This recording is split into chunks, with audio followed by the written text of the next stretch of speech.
ஒரு ID employee சென்னையில் ஒரு பிஜியில் தனியா தங்கினான்.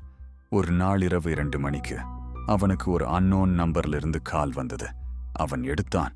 அந்த சைடுல அவனோட வாய்ஸ் மாதிரி தான் இருந்தது. அது சொன்னது, டே ஃபோன் எடுக்காதே, அவ பின்னாடி இருக்கா. அவன் சிரிச்சான். யாருடா நீ ன்னு கேட்டான். அந்த வாய்ஸ் நடுங்கி, நான் தான்டா. நீதான். 5 மினிட்ஸ் கழிச்சு புரியும். இப்பவே வீட்டை விட்டு வெளியே போ, இல்லனா கால் கட் ஆகிடுச்சு. அவன் இத பிராங்க்னு நினைச்சான்.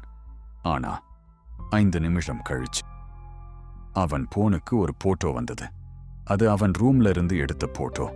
அதில் அவன் சேர்ல உட்கார்ந்து போன்ல பேசிக்கிட்டு இருந்தான். அவன் மெதுவா திரும்பி பார்த்தான். அவனோட பின்னாடி ஒரு பெண் நின்று கொண்டிருந்தாள். அடுத்த நாள் அந்த ரூம் எம்டி. ஆனா அந்த சேம் நம்பர்ல இருந்து மீண்டும் ஒரு கால் வந்தது.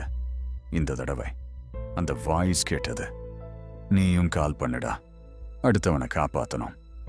இந்த மாதிரி ஹாரர் வீடியோஸ் பார்க்கணும்னா சேனலுக்கு சப்ஸ்கிரைப் பண்ணுங்க.